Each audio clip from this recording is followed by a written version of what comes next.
সামনে এমনি পড়ে থাকে। মসজিদের জন্য কেউ কোনো কিছু চাইলে পায় না। আমি চিন্তা করি মানুষের টাকা আছে, পয়সা আছে, সম্পদ আছে, মানুষ কেন দেয় না? মানুষ কি জানে না সাখী ও হাবিবুল্লাহ দানকারীরা আল্লাহর বন্ধু? আবার চিন্তা করি হ্যাঁ মানুষ জানে কিন্তু দিতে চায় না, এরা বখিল। আমার আল্লাহর নবী কয় যারা বখিল তারা আমার আল্লাহর দুশমন। কার দুশমন? যারা টাকা পয়সা খরচ করতে চায় না, কার দুশমন? আল্লাহর। বখিলামি করে। ওয়াদার ধারাবাহিকতা রক্ষা করি রে বাবারা। ইমাম কাসেম কারবালার ময়দানে যুদ্ধ করতে গেছে। যে ঘোড়ার পিঠে উইটা যুদ্ধ করতে গেছে ওই ঘোড়াটা ইমাম হাসানের ঘোড়া। ওই ঘোড়ার মধ্যে চৈরা যখন যুদ্ধ করতে যায় ইমাম শাহ কাসেমের শাহাদাতের কথা বলি রে বাবারা। ইমাম কাসেম রাদিয়াল্লাহু তাআলা আনহু কারবালায় যাওয়ার পর ইমাম কাসেমরে কতল কইরা ইমাম কাসেমের দেহটা ঘোড়ার পিঠে পাতাইল্লা কইরা দিয়া ইমাম কাসেমের বুক বরাবর তীর লাগাইয়া ঘোড়ার পিঠে কইরা ওই ঘোড়াটারে ইমাম কাসেমের আহলে বায়াতের কাছে পাঠাইছে।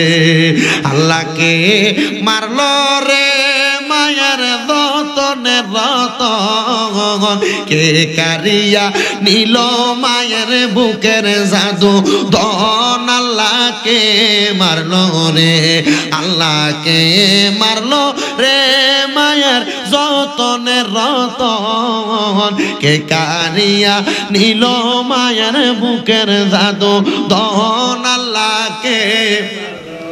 আপনারা কি কইতে কষ্ট হইতেছে? আর আহলে বায়াতের শান হয়তো আজকে এই আহলে বায়াতের শানে দুই একটা নাত পড়ার কারণে আমাদেরকে আল্লাহ জান্নাতে দিতে পারে। কথা কোন না কেন? কারণ এই আহলে বায়াত হলো নাজাতের তরি, একটু মুহাব্বতে। আল্লাহকে মারলো রে মায়ের যতনের রতন, কে কারিয়া নিল মায়ের বুকের জাদু দন। আল্লাহকে মারলো রে, আল্লাহকে মারলো মায়ের যতনের রতন, কে কারিয়া নিল মায়ের বুকের জাদু দন। আল্লাহকে মারলো রে। আল্লাহ কাসেমের লাশ ঘোড়ার পিষ্টেতে চড়িয়া আপন স্বজনের কাছে পৌঁছিল আসিয়া। তারে মাইরা আন্ধারে করলো, তারে মাইরা আন্ধারে করলো মদিনার ভুবন। আল্লাহকে মারলো রে, আল্লাহকে মারলো রে মায়ের যতনের রতন, কে কারিয়া নিল মায়ের বুকের জাদু দন। আল্লাহকে মারলো রে। আল্লাহ কাসেমের লাশ স্বজন যখন দেখিল আসমানে বাইঙ্গা দেন তাদের মাথাতে পড়ল। আল্লাহ কাসেমের লাশ স্বজন যখন দেখিল আসমানে বাইঙ্গা দেন তাদের মাথাতে পড়ল। ঘরে বাইরে লাগল আগুনে, ঘরে বাইরে গুনে কাসেমের লাগিয়া আল্লাহকে মারলো রে, আল্লাহকে মারলো রে মায়ের যতনের রতন, কে কারিয়া নিল মায়ের বুকের জাদু দন। আল্লাহকে মারলো রে। ও বন্ধুরে, ও নবীর উম্মতের দলেরা, হযরত ইমাম কাসেম যখন কারবালার ময়দানের মধ্যে শাহাদাত হয়ে গেল, ইমাম হুসাইন কারবালার ময়দানে যাবে। ওই রাত্রটা হইল 9 মুহররমের রাত্র। কারবালার ময়দানে যাওয়ার আগে ইমাম হুসাইন ওনার কলিজার টুকরা স্ত্রী হযরতে সারা বানুর কাছে আইসা উনি ওনার রান রান মুবারকের উপরে ইমাম হুসাইনের মাথাটা রাইখা যখন শুইলেন, শুইয়া শুইয়া কোরআন তেলাওয়াত করে। আল্লাহর নবীর এটা একটা সুন্নত যে স্ত্রীর উরুর মধ্যে রানের কানের মধ্যে মাথা রাইখা কোরআন তেলাওয়াত করা নবীর সুন্নত। মুসলমান, এটা কোরআন তেলাওয়াত করবা দূরের কথা, রাতে কোন রকম কাম কাজ করে আইসা তুমি তোমার মতো ঘুমাও, বউয়ের মতো ঘুমায়, তুমি মনে করছো তোমার বউ তোমার কাছে 10 বছর 15 বছরের পুরান হয়ে গেছে। না রে না, মাঝে মাঝে স্ত্রীর সঙ্গে তুমি সদাচরণ করবা, স্ত্রীর সঙ্গে ভালো ব্যবহার করবা, নবীর সুন্নত মোতাবেক মাঝে মাঝে বউয়ের সঙ্গে কৌতুক করবা, বউয়ের সঙ্গে ভালো ভালো কথা বলবা, বউকে হাসি খুশিতে রাখার চেষ্টা করবা। কারণ আল্লাহর নবী কয়, স্বামীর মুখের মিষ্টি একটা কথা শুই না কোন স্ত্রী যদি তার দাঁতগুলা বাহির করে হাসি দেয়, তার স্বামী যদি তার যতগুলা দাঁত দেখবে, আল্লাহর কসম ওই দাঁতগুলার কারণে এই দাঁতের ফাঁক দিয়া আমার আল্লাহর রহমত পয়দা হবে। আরে এখন কালার বেরিয়ে জামাই কাম কাজ করে বাড়িতে আইবো, বাড়িতে আনার আগে হাজ্জে থাকবো দূরের কথা, জামাই বাড়িতে আইলে বাড়িতে বউর কাছে গেলে দেখে গায়ের ভিতরে মাছের গন্ধ, তরকারি করছে যে রাঁধছে যে এরা আন্দার কাঁচা গন্ধ। তো তোমার জামাইরে তুমি এভাবে তোমার সুন্দর করে সাজিয়ে না দেখানোর কারণে জামাই ঘরে আইলে তোমার কাছে শান্তি পায় না, বিদায় জামাই বাইরে গেল নেতের বেড়িতে দিকে যায়। আর এই বেরিয়েতে জামাইয়ের সামনে যদি হেদিনের মতো থাকে, এটি দেখবেন দেওয়ারের সামনে গেলে ঘুমটাটা সুন্দর করে দিয়া কথা কন না কি রে? ঠিক আছে, এজন্য জামাইয়ের জন্য সাজবা। কোন মহিলা যদি তার স্বামীর জন্য সাজে, আল্লাহ তাআলা অসংখ্য রহমত বরকত ওই মহিলার উপর বর্ষণ করে। আর যেই মহিলা নিজের স্বামী ব্যতীত অন্য কোন পুরুষকে সৌন্দর্য দেখানোর জন্য তার দেহের মধ্যে কোন সৌন্দর্য বাড়াইবো, আল্লাহর নবী কয় ওই মহিলা জাহান্নামী, জাহান্নামী, জাহান্নাম। তো বিডিআই তোমার দেওয়ারের গায়ে হলুদে যাওয়ার আগে সাবধান। বিডিআই তুমি রাস্তার ভিতরে যাওয়ার আগে, ওয়াই ব্রিজের উপরে ফুসকা খাইতে যাওয়ার আগে সাবধান, যে তোমার চেহারা 12 বেটারে দেখাইবা আর তুমি মহিলা জাহান্নামে যাইবা। এই কথা বলেন না কেন? ঠিক না বেঠে?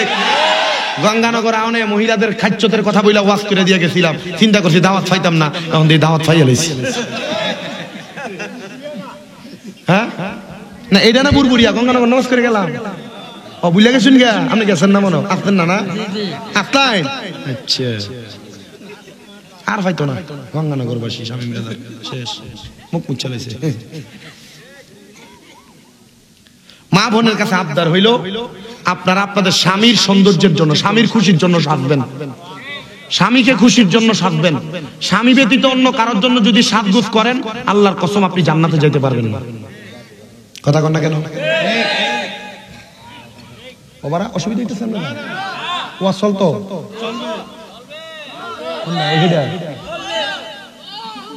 পরে বইয়েন আছেন না আপনারা মোটামুটি কতক্ষণ?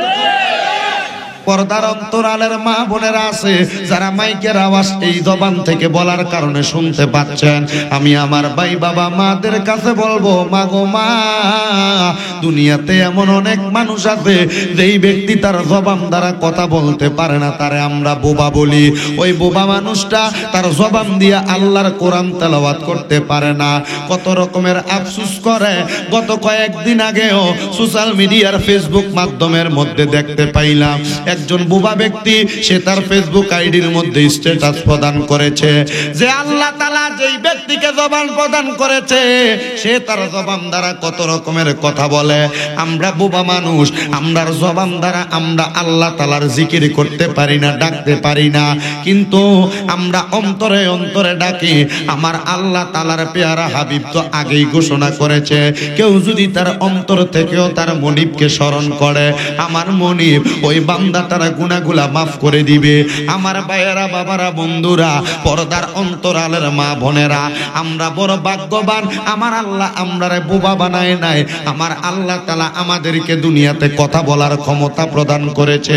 ওই আল্লাহ তাআলার প্রশংসা করার জন্য মুহাব্বতের আওয়াজে আল্লাহ তাআলার কোরআনুল কারীম থেকে জবান খুলে জোরে জোরে তেলাওয়াত করেন আর পড়ে না, ও যুবিল্লাহি মিনাশ শাইতানির রাজিম বিবারাকাতি বিসমিল্লাহির রাহমানির রাহিম ইন্নামা ইউরিদুল্লাহু লিয়ুযহিবা আনকুমুর রিজসা আহলাল বাইতি ওয়া ইউতাহিরাকুম তাতহীরা।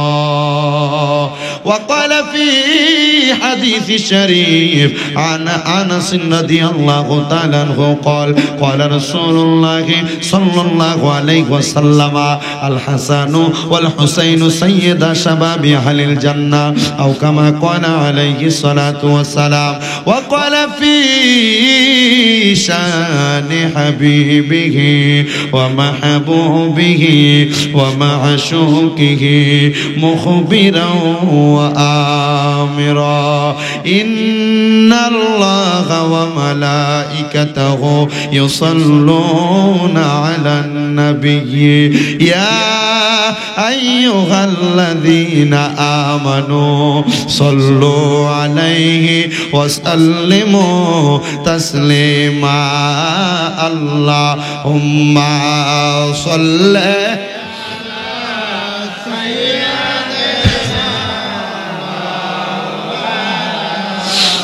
মুহাম্মাদ ওয়া আলা আলি সাইয়্যিদ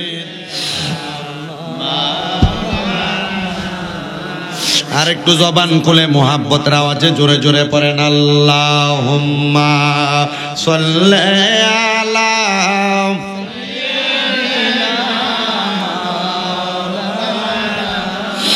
মুহাম্মাদ ওয়া আলা আলি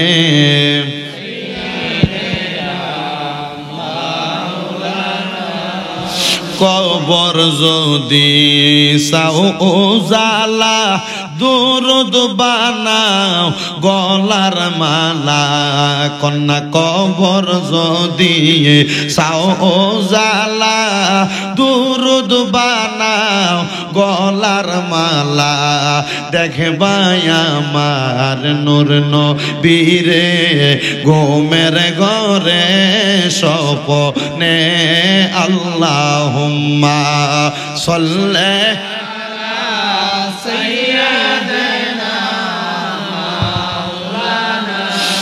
মুহাম্মাদ ওয়া আলা আলি সাইয়্যিদিনা মাওলানা লা ইলাহা লা ইলাহা আমরা বড় ভাগ্যবান আমরার নবী আল্লাহর মেহমান বলেন আমরা বড় ভাগ্যবান আমরার নবী আল্লাহর মেহমান আল্লাহ দয়া করে করলেন দান আল্লাহ দয়া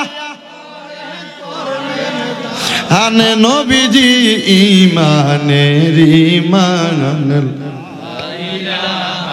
ইল্লাল্লাহ ও লা ইলাহা লা ইলাহা হায়রে নামাজ রোজা চাইরো না মা বাবার খেদমত চাইরো না বলেন নামাজ রোজা চাইরো না মা বাবার খেদমত চাইরো না আমার নবীর দরুদ বইল না আমার নবীর আমার নবীও তোমায় ভুলবে না লা ইলাহা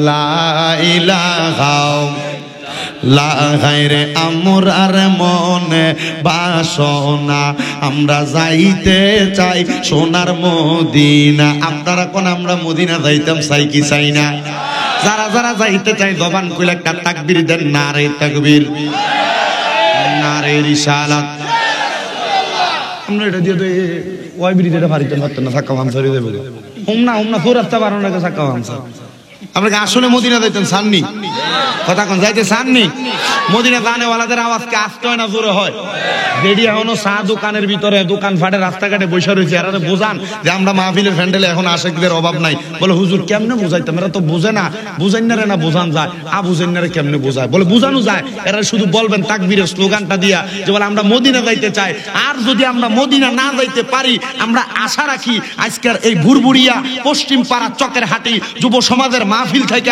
আমরা যদি নবীরে ডাক দেই আল্লাহর নবী আল্লাহ যদি আমাদেরকে দয়া করে আমরা ঘুমের ঘরে বুরবুরিয়া এসেও দেখা দিতে পারে কথা বলেন পারে কি পারে না তাহলে আমরা মদিনা যাইতে চাই কি চাই না দাঁড়া যাইতে চাই ডান হাতটা সোজা করে তোল সোজা করে বাবা তকির কইও জোরে একটা তাকবীর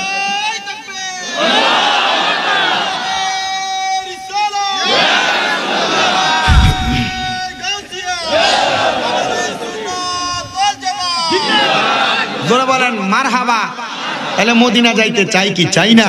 জোরে বলেন দয়াল আল্লাহ দয়া করেন রেনে নসিব করেন মদিনা লা ইলাহা লা ইলাহা লা ইলাহা আদম হাওয়া বানাইলা আল্লাহ বেহেশতের মাঝে রাখিলা আবার হেকেমতে গন দম খাওয়াইয়া হেকেমতে গন ইয়া দুনিয়াতে পাঠাইলা লা ইলাহা লা ইলাহা লা ইলাহা ইল্লাল্লাহু মুহাম্মাদুর রাসূলুল্লাহ সাল্লাল্লাহু আলাইহি ওয়াসাল্লাম। আমার বুরবুরিয়া এলাকার বাবাজিরা বন্ধুরা, পর্দার অন্তরালে আছেন আমার অবলা সরলা মা বোনেরা, মারা গো আমি তোমাদের মতো একজন মায়ের সন্তান। আমি যেমন একজন মায়ের সন্তান, আমার একটা মা জন্ম দিছে, তোমরা তোমাদের অনেক সন্তান জন্ম দিছ। হে আমার বুরবুরিয়া এবং আশেপাশে এলাকার বাবাজিরা বন্ধুরা, আপনারা আমার বাবার মতো, কেউ আছেন আমার ভাইয়ের মতো, আমি আবার কারো নাতির মতো, কারো ছোট ভাইয়ের মতো। আপনারা বয়সের দিকে না তাকাইয়া আমার জবান থেকে যে কথাগুলা আসবে দলমত নির্বিশেষে আমার যেই কথাটা আপনার ভালো লাগে আপনি আমল করবেন। যদি আমার কোনো কথা ভালো না লাগে ছোট ভাই হিসেবে ক্ষমা করবেন, সন্তান হিসেবে ক্ষমা করবেন। তবে আমি একটা কথা সর্বপ্রথম বলতে চাই, এই দুনিয়াতে আমরা মানব জাতি, মানুষ মাত্র ভুল কথাটা যেমন সত্য, আমি দুইটা কথা বলার মাধ্যমে আপনি দুই একটা ভুল কথা যদি শোনেন, আল্লাহ যেন আপনাকে আমাকে সবাইকে মাফ করে। তবে একটা কথা মনে রাখেন বাবারা, এই ভুলে ভুলে আমাদের জীবন যখন বিসর্জন হইয়া যাইতেছে, আমরা এমন গুনাহ করতেছি, আমরার গুনার কারণে আমাদের জীবনটা বড় অথরপনা হইয়া গেছে। আমরার গুনার কারণে আমরার কামাই রুজির বরকত কইমা গেছে। আমরার গুনার কারণে আমরার হায়াত কইমা যাইতেছে। আমরার গুনার কারণে আমরার রোগ শোক বালা মুসিবত বেশি দেখা দিতেছে। আমরা গুনাহ করার কারণে এত রকমের আযাব গজব দেশে আসতেছে। আমার আল্লাহ তাআলার পেয়ারা হাবিব মদিনার কামলিওয়ালা দয়াল নবীর প্রাণের সাহাবা হযরতে আব্দুল্লাহ ইবনে আব্বাস রাদিয়াল্লাহু তাআলা আনহু বলেন, আমি আমার নবীজির জবান মুবারকের মধ্যে বলতে শুনলাম, যেই জাতি যত বেশি গুনাহ করবে ওই জাতি তত বেশি গজব প্রাপ্ত হবে। নবী গো আমরা তো জানি না আমরা জীবনে কত গুনাহ করলাম। আমরার গুনার খবর মা জানে না, বাবা জানে না, সন্তান জানে না। আল্লাহর কসম, আমি সন্তানের গুনাহ যদি আমার মা বাবা দেখতো, আমার সন্তান বলে পরিচয় দিত না। আমার দাড়ি পাকা অনেক মুরব্বীরা এখানে বসে আছেন, আপনারা চিন্তা করে দেখেন, আপনারা জীবনে অনেক গুনাহ করেছেন, অন্যায় করেছেন। আপনাদের গুনার খবর যদি আপনার সন্তান দেখতো, আপনারা কিন্তু ফুট বলে পরিচয় দিত না। এ যুবক ভাইয়েরা, একটা বার চিন্তা করে দেখো, তোমার মা যদি তোমার জীবনের গুনাহগুলা দেখতো, তুমি ফুতের সন্তান বলে পরিচয় দিত না। কিন্তু আমার আল্লাহ এত দয়াবান, এত মায়ার আল্লাহ, আল্লাহ তাআলা আমরার গুনাহগুলা দেখেন, জানেন, বুঝেন। বান্দা গুনাহ করেছে আরো করবে জানে, তবুও আমার আল্লাহ একটা সময়ের জন্য আমরা রিজিকটি বন্ধ করে না, খানা বন্ধ করে না। আল্লাহ রে আমরারে কাজ করার জন্য দুইটা হাত দিতে হাতটি পঙ্গু বানায়া দেয় না। মাবুদ কেন এত দয়া করলেন, কেন এত মায়া কইরা আমরারে আপনি এত সুন্দর কইরা দুনিয়াতে রাখতেছেন? আমার আল্লাহ তাআলা ঘোষণা করে, বান্দা তুমি কত গুনাহ করলা। বান্দা গুনাহ করতে করতে যদি পাহাড় পরিমাণ হয়, আল্লাহ কয় লা তাকুনাতু মির রাহমাতিল্লাহ, আমি আল্লাহর রহমত থেকে তোমরা নিরাশ হইও না। কেন কেন বলে, ইন্নাল্লাহা ইয়াগফিরুয যুনুবা জামিআ, নিশ্চয়ই আল্লাহ সকল প্রকার গুনাহগুলা ক্ষমা করে দেয়। ইন্নাহু হুয়াল গফুরুর রহিম, নিশ্চয়ই তিনি আল্লাহ যিনি ক্ষমাশীল এবং দয়ালু। আমরা জীবনে যা গুনাহ করছি, আমি জানতে চাই ও পর্দার আড়ালের মা বোনেরা, ও আমার বুরবুরিয়া মাহফিলের মুরব্বীরা, যুবকেরা, আমরা যদি আজকের মাহফিলের মধ্যে বইসা আমার আল্লাহকে ডাকার মতো ডাকি, আমার আল্লাহ আজকের মাহফিলের উসিলায় আমরার জীবনের গুনাহ মাফ করতে পারে কি পারে না? এই জন্য বাবাজিরা বন্ধুরা, আমরা জীবনের গুনাহগুলা মাপ পাওয়ার জন্য মুহাব্বতের আওয়াজে আমার আল্লাহ তাআলার একটু স্মরণ করব। অসুবিধা হবে বাবারা, যেন অসুবিধা না হয়। আমার সঙ্গে আল্লাহ তাআলার জিকিরের মধ্যে মশগুল হয়ে যাবেন, ডাইনে বামে যাবেন না, সরাসরি ধারাবাহিক আলোচনাটা রক্ষা করব। তার পূর্বে জীবনের গুনাহগুলা মাফ করানোর জন্য মহান আল্লাহ তাআলার একটু স্মরণ করব। জবান খুলে চক্ষুটা বন্ধ করে দিয়ে আমার আল্লাহ তাআলাকে একটু স্মরণ করেন, আর জোরে জোরে জবান করে ডাক দিবেন, মুহাব্বতের সাথে আল্লাহ তাআলার জিকির করেন। আল্লাহ আল্লাহ আল্লাহ আল্লাহ আল্লাহ আল্লাহ আল্লাহ। আমার জায়গা হবে নিয়ে আমার মোরা লাশের লাইগা, মসজিদের পাশে আমার কবর দিও কইরা আমার জায়গা হবে নিয়ে। আল্লাহ আল্লাহ আল্লাহ আল্লাহ। আমার জায়গা হবে নিয়ে আমার মোরা লাশের লাইগা, মসজিদের পাশে আমার কবর দিও কইরা আমার জায়গা হবে নিয়ে। আল্লাহ আল্লাহ। এলাকা বাসী রে আমি তোমরার ছেলে সন্তান, কয়দিনের লাগিয়া মরার পরে সবাই আমায় যাবে রে বলিয়া। কষ্ট হইল 3.5 হাত, কষ্ট হইল 3.5 হাত, মাটি দিও কইরাই আমার জায়গা হবে নিয়ে, আমার জায়গা হবে নিয়ে আমার মরা লাশের লাইগা, মসজিদের পাশে আমার কবর দিও কইরা আমার জায়গা হবে নিয়ে। মাশাআল্লাহ আল্লাহ আল্লাহ। এলাকা বাসী রে আমি যেদিন যাব মারা দুনিয়া ছাড়িয়া, গায়ের রঙিন জামা কাপড় নিবে রে খুলিয়া, সাদা মার্কিন কাপড় আমায়, সাদা মার্কিন কাপড় আমায় দিও রে পরাইয়া, আমার জায়গা হবে নিয়ে, আমার জায়গা হবে নিয়ে আমার মরা লাশের লাইগা, মসজিদের পাশে আমার কবর দিও কইরা আমার জায়গা হবে নিয়ে। মাশাআল্লাহ। আল্লাহর ডাকে শরম নাই?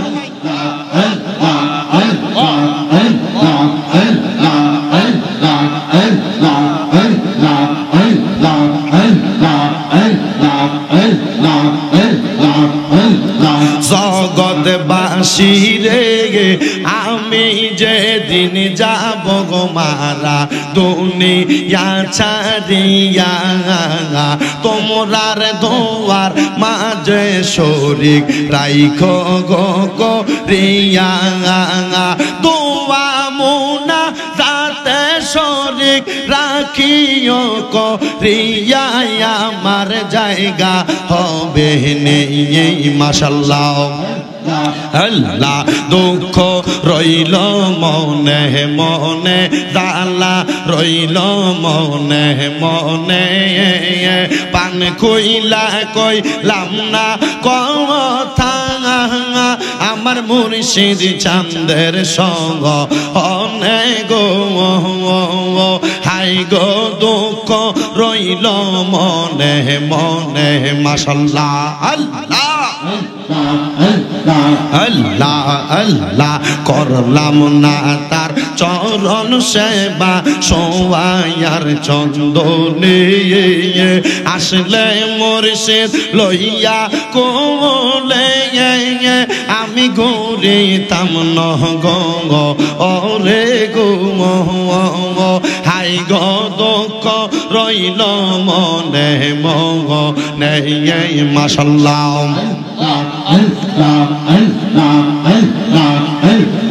আল্লাহ আল্লাহ কদমে কদম রাখি না পান মুর্শিদের কদমে কদমে কদম রাখি না পান মুর্শিদের কদমে যদি মুর্শিদ কষ্ট পায় তার অন্তরে মারহাবা আল্লাহ আল্লাহ আবু বকর ভালোবাসত দয়াল নবীরে ভালোবেসে জায়গা পাইল নবীর কিনারে মারহাবা আল্লাহ আল্লাহ নিজের কন্যা বিয়ে দিল নূর নবীজির কাছেতে নিজের কন্যা বিয়ে দিল নূর নবীজির কাছেতে যদি কষ্ট পাই গো মুর্শিদ অন্তরে মাশাআল্লাহ আল্লাহ জবানটা খুইলা আমার মদিনায় নিবানি দয়াল নবীজি আমার মদিনায় নিবানি মারহাবা আল্লাহ আল্লাহ ও নবীজি আমি তোমার প্রেমের পাগল করোনা তোমারি পাগল মায়ার নজর করো আমারে মাশাআল্লাহ ও নবীজি আমি তোমার প্রেমের পাগল করোনা কবুল আমারে মায়ার নজর করো আমারে মারহাবা একবার দিদার পাইলে গো ধন্য হইতো আসে কে দেখা দাও চেহারায়ে নূরানি দয়াল নবীজি আমারে মদিনায় নিবানি মাশাআল্লাহ আল্লাহ আল্লাহ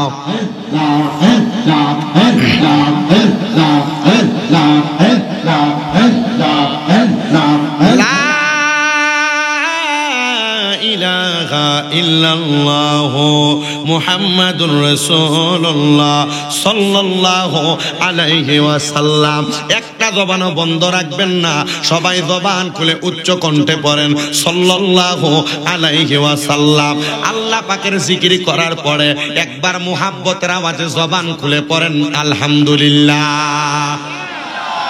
মুআজ্জাজ মুহতারামার প্রতি আমার আন্তরিক সালাম আসসালামু আলাইকুম ওয়া রাহমাতুল্লাহি ওয়া বারাকাতুহু আপনারা বলেন এই বুরবুরিয়ার জমিনে জান্নাতের বাগান মাহফিল হয়েছে আপনারা খুশি না বেজার একটু ডান হাত তুলে দেখান তো বাবা কারা কারা বেজার ওই রাখেন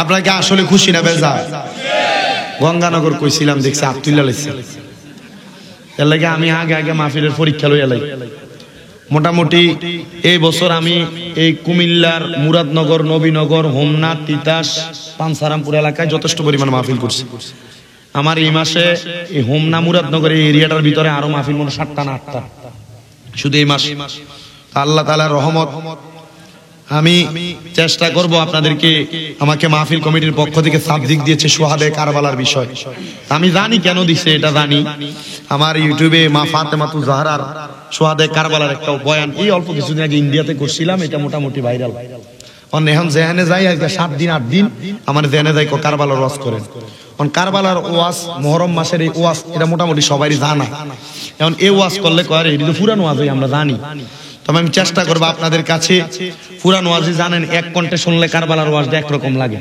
আমি চেষ্টা করব আপনাদেরকে নতুনত্ব দেওয়ার জন্য শামে কারবালা ওই কারবালার কিতাবটার মধ্যে যথেষ্ট পরিমাণ আলোচনা কারবালার আছে আমি চেষ্টা করব সেখান থেকে একটু আলোচনা করতে আপনারাও এখানে এসেছেন, কিন্তু আপনারা যেমন আত্রা তুলে লাইছেন বেজার কনে, মোটামুটি বুঝলাম যে মনে হয় আপনারা বেজার। আসলে আপনারা বেজার নেই, এটা আমি বুঝছি, এটা আমি একটা চালাকি করে আপনারা পরীক্ষা লইছি যে আপনারা হজা গেছেন না মোটামুটি ঘুমিয়ে গেছেন। আর তবে এতটুকু বলতে পারি যে যদি জোয়ান ফোলা ফাইনি উঠতে থাকা এলাকার মুরব্বীরা মাহফিল থেকে ওঠে না, এটার প্রমাণ হইলো হোমনা দুলালপুর এন্দিয়া, মনে করেন এই দড়ি বাসাইনা, মোটামুটি হোমনার যত এলাকা আছে, বানসারামপুর এন্দিয়া, কি কি জানি কয়েকটা এলাকা আছে, আমি মাহফিল করছি নামগুলা মনে নাই। তবে এতটুকু বিশ্বাস আছে আমার ভিতরে যে ফোলা ফাইন উঠতে দেয় গেল আমার মুরব্বীরা যাইতো না, মুরব্বীরা মোটামুটি ওয়াজ মাহফিলে বসে। এরপরে তরিকতপন্থী আছেন। তবে মূলত আপনারা কি খুশি না বেদা? খুশি যে কথাটা সত্য তো, কথা সত্য তো, দেখে একটু জবান খুলে জোরে কোন আলহামদুলিল্লাহ। মোটামুটি একটু হইছে, ঠিক আছে, চলে সবাই না। এরা দাঁড়ায় ওয়াজ শোনক, আমার ওয়াজের একটা সিস্টেম হলে আমি বইতে কই না, তারা দাঁড়ায় কোনো অসুবিধা নেই, আপনার দাঁড়ায় ওয়াজ শুনলে আমার কোনো সমস্যা নেই। যখন ফায় ধরে নেবো তখন বইয়ে নেবো। আবার আমি আমার লগের চাচারে জিগিলাম, চাচা মাহফিল আপনারা আমি যখনই দেখি আপনি দি বইয়েন না, আমি সাইডে দিয়ে দাঁড়াইছেন, কাকা টাইট প্যান্ট পরে আই তো এর লাগে বইতাম পারি না, তাহলে বইয়ে মুখেন কেমনি? কাকা এটাও পারি না, দাঁড়াই লাগে। আমি বললাম ও তাইলে অবস্থায় এনে মোটামুটি আপনার আর এনে বাইকরণের কোনো লাইন নেই। আচ্ছা যাক, যতটুকু হোক আপনারা খুশি, কিন্তু শয়তান যে বেজার এটা তো আপনারা জানেন। তবে আপনাদের চাইতে আরো খুশি একটা দল আছে এলাকাবাসীর মধ্যে। তারা কারা? কবরবাসী। বলেন কারা? কবরবাসী। তবে আমার একটা ওয়াজ ধারাবাহিকতা, একটা কথা শোনেন, আমার ওয়াজের মাঝে কোনো দ্বন্দ্ব নাই, আমার ওয়াজের মাঝে কোনো মারামারি নাই, আমার ওয়াজের মাঝে কোনো বিভক্তি নাই। কেন নাই শোনেন, আমি আগে মোটামুটি আমার ওয়াজের ভিতরে আমি সুন্নি, আমি ওয়াহাবি কোন, কওমি কোন, জামাতি কোন, আলে হাদিস কোন, মোটামুটি দুইটাম। আমি ইচ্ছা মতো গালাগালি করতাম। চিন্তা করলাম যদি এভাবে আমি একজন আরেকজনের বিরোধিতা করি, আমার দলটা যে বালা দল তারা আমি কেমনে বুঝামু? তারা যদি আমার কাছে না আয়, কারণ আমি গালাগালি করলেও তারা আমার কাছে আইতো না, ঠিক আছে না? চিন্তা করলাম যে না, গালাগালি মাইক দ্বন্দ্ব সব বাদ, আমি মিলাদ কিয়াম করি, ওনারা করেন, এটা ওনাদের বিষয়। দ্বন্দ্বতে না যাইয়া চিন্তা করলাম আমি একটা সমাধানে দাম। এই সমাধানে দাম এই কথা যখন চিন্তা করলাম, অল্প কয়েকদিন আগে দেখলাম সর্বনায়ের বিশ্ববুজুর ঘোষণা দিয়ে লাইতে যে মিলাদ কিয়ামরে কেউ যদি ফরজ না মনে করে, সুন্নত না মনে করে, ওয়াজিব মনে না কইরা নবীজির মুহাব্বতে দাঁড়ায় সালাম দেয়, এটা দোষের কিছু না। আমি চিন্তা করলাম তাইলে তো আমরা তো এইটাই কই, আমরা তো ফরজও মনে করি না, ওয়াজিবও মনে করি না, সুন্নতও মনে করি না, আমরা মুহাব্বতে দাঁড়ায় সালাম দেই। তো আলহামদুলিল্লাহ একটা সমাধান হয়ে গেছে। তবে একটা কথা মনে রাখেন, যে যার যার দল করব, যে সুন্নি সে সুন্নি, যে কওমি করে কওমি করবে, যে জামাতি সে জামাত করবে, যে আলে হাদিস সে তার দল করবে। তবে একটা কথা মনে রাখেন, দল যার যার, মুসলমানের ঐক্য আল্লাহ কয়টা, কোরআন কয়টা, নবী কয়টা, একটা জায়গা তাইসা সবাই এক লগে হয়ে যান। আন্নচেত আল্লাহর কসম, তাকে দেখেন ফিলিস্তিনের দিকে, ফিলিস্তিনের মুসলমানদেরকে ইসরায়েল জালেম ইহুদি বাহিনীরা তারা মুসলমান পরিচয় দিলে বুকের মধ্যে বন্দুক ঠেকাইয়া তাদেরকে শাহাদাত করায় দিতেছে। কিন্তু এই ইহুদি বাহিনীরা ফিলিস্তিনের মুসলমানকে মারার সময় জিগায় না তুই কি সুন্নি, তুই কি কওমি, তুই কি জামাতি, তুই কি আলে হাদিস। যদি কয় মুসলমান, বুকে বন্দুক ঠেকায় দেয়। একটা জায়গায় ক্লিয়ার থাকেন, মুসলমানের ঐক্যের জন্য, মুসলিম ইউনিটির জন্য, আল্লাহর কোরআন রাসূলের আইনের বিরুদ্ধে কেউ যদি কখনো কথা বলে, সেটার জন্য মুসলমান এক হয়ে মাঠে নামবো। কথা বলেন ঠিক কিনা? কারণ যদি আমরা এই দলাদলিটা রাইখা দেই, আমাদের উপরে ফিলিস্তিনের মতো হামলা আসতে বেশি দিন নাই, অতি সত্বর আমাদের উপর আসবে। এই জন্য একটা কথা মনে রাখেন, আমরা মুসলমান জাতি, আমরা অন্য কোনো বিধর্মী জাতির অনুসরণ করি না, তাদেরকে খারাপও কই না। কারণ ইসলাম ধর্ম শান্তির ধর্ম, মারামারির ধর্ম না। আমার কথা হইলো মারামারি বাদ দেন, যে যার দল করেন, মুসলমান এক থাকেন। আপনারা বলেন দরকার আছে না নাই? যে যার দল নিয়ে থাকবেন। আমি আগেও কইছি, এখনো কই, আমার ওয়াজ হইলো এক লাইনে, আমার ওয়াজ ভাল লাগলে শুনবেন, না লাগলে আমি ফুত হিসাবে মাফ করে দিবেন। তবে আমার ওয়াজ শুইনা সমালোচনা করে নিজে গীবতকারীর কাতারে নাম হইয়েন না, কারণ আমি মানুষ, আমার ভুল হইতে পারে। তবে আমার ওয়াজ থেকে যেটা শুনবেন, শোনার পর ভালো লাগলে যদি আমল করে জান্নাতে যান, যাইতে আমার লইয়া যাই, ঠিক আছে না সভাপতি সাহেব? আমার ভাইয়েরা, বাবারা, বন্ধুরা, যে তো পর্দার অন্তরালে মা বোনেরা আছেন, আমি আর ডাইনে বামে না যাই, আমি আমার ধারাবাহিক আলোচনার মধ্যে চলে যাই। যেহেতু মাহফিল কমিটি আমাকে বলেছে কারবালার বিষয়ে ওয়াজ করার জন্য, 10,000 দিছে মারহাবা। আচ্ছা আমি তো আবদার করলি আর 1,000 টাকা বাড়াই দিই। আচ্ছা আমি আর 5 বছর সিমেন্ট দেব। আর 5 বছর দিবেন মারহাবা কর। আল্লাহ কবুল করো, মঞ্জুর করো। আমার বাবা জান মোহাব্বতের মানুষ। আমি গঙ্গানগর আওনে যাই কি সুন্দর করে কথা। নাতিরা একটু সৌদি আরব একটু সমস্যা আছে, দোয়া চাইছে। ফুল মিয়া ওনার নাতিরা সৌদি আরবে সমস্যা আছে, দোয়া চাইছে। আল্লাহ ফুল মিয়ার নাতিদেরকে সহি সালামতে কবুল করো। ইয়া হাল্লালাল মুশকিলাত, সকল প্রকার হার কিসিম বালা মুসিবত থেকে ইবাদত দান করো। আল্লাহ যেন কবুল করে, মঞ্জুর করে। আসেননি কেউ দেওয়ার মতো এরপরে আর এখন কার কাছে কই মনের কথা কেউ নাই আমার আপনাকে জানি না তুমি এমন করে ছেড়ে যাইবারে মুর্শিদাগে জানি না হায় রে এই দুনিয়া শেষের পরে পরকালের প্রথম গড়ে রে আমি যেন তোমায় দেখা চিনি পাইয়া যেন নাহারাই দয়াল আমি যেন তোমায় দেখা চিনি পাইয়া যেন নাহারাই আগে জানি না তুমি এমন করে ছেড়ে যাইবারে মুর্শিদাগে জানি না একটি বাসা দুইটি পাখি কত যে আনন্দে থাকি গো এখন তুমি কোথায় আমি কোথায় মুর্শিদ কেউ নাই আমার আপনাকে জানি না কালকে যাই দুলালপুর ইনশাআল্লাহ হনাম নাম নাকি দা আব্দুর রহমান মিয়াকে 5 বস্তা আল্লাহ কবুল করো মঞ্জুর করো মিজান মিয়া দান করবো 5 বস্তা আল্লাহ কবুল করো মঞ্জুর করো এবারে লিখে খুলে খুলে জলিল মিয়া আব্বা আম্মার জন্য দোয়া চেয়া দান করলো 5 বস্তা আল্লাহ কবুল করো মঞ্জুর করো জলিল মিয়ার মনে আশা পূরণ করো বংশের গহনা মাফ করো ইজাম মিয়া জলিল মিয়া যারা যারা দান করে প্রত্যেকের মনে নেক নেক আশাগুলা পূরণ করো এরপর আসেননি 5 বস্তা 2 বস্তা 1 বস্তা দেওয়ার মতো আর কোনো মাইকেল আর তোলেন না একটা করেন না মিলছে নি আর এটি রাখবি তুই শেয়ারের ভিতরে নূর আইব নিজামে কি সুন্দর ফাইন যাবি পরে নিজামে ওয়াজ করে বেটা কি সুন্দর ওয়াজ আমি দেখছি দিনকালা হইতে হইতে কি জিকির লাগাই দিছে এরপর আর আসেনিও পিছনের টি জুয়েল রে ধরে রে জুয়েল কো আজকে তো লেবাস তো ভালো না ফাইন ভিডিও লাগাইলি না কয় না কেন হ্যাঁ এরপরে মহিলার কাছে খুচরা টাকা দিয়ে আসিনি চাইও একটু চাই দিয়ে দি ফাউডা সরল না কোথায় দিয়ে দি দিয়ে দিছে তো মাশাআল্লাহ আচ্ছা আরেকটা কালেকশন করে লাই সবাই আমার সাথে বলেন বিসমিল্লাহির রহমান তো ওয়াজ যদি চালাইতেন তাহলে একটা মানুষ কন্ত হুজুর মসজিদের মিনারটাই আমি 1 লাখ দিয়ে দিলাম কোন বলো হুজুর এই মসজিদের মিনারের জন্য আমি এই কাজের জন্য 1 লাখ টাকা দিব আনলে কেউ বলেন 50,000 টাকা দিব ইনশাআল্লাহ আমি 1,17,000 দিব বড় ভাই বলো স্যার 1,17,000 টাকা আজকের মাহফিলের সভাপতি আমরা কো জাম্বিয়া প্রবেশ কল দেন 1 লাখ কত দিব কল দেন বইয়ের নাম নেই সভাপতি সাহেব দিয়ে দিছে আর কল দেন না আর আদায় করে মঙ্গল সিস্টেম আছে আমার কাছে দেন না আপনি কল দেন না আমি এমনি লোক সিস্টেম আছে আমার কাছে 1 লাখ 1,17,000 17 না 70 17,000 নারে তাকবীর নারে রিসালাত নারে রিসালাত আল্লাহ কবুল করো মঞ্জুর করো জনাব মোহাম্মদ মকবুল হোসেন সাহেব এই বুড়বুড়িয়া পশ্চিম পাড়া চকের হাটি জামে মসজিদের মিনারের কাজের জন্য উনি দান করে দিয়েছেন নগদ 1,17,000 টাকা জবান খুলে বলেন আল্লাহুম্মা আমিন আল্লাহ কবুল করো মঞ্জুর করো দানের হাদিয়া সোনার মক্কা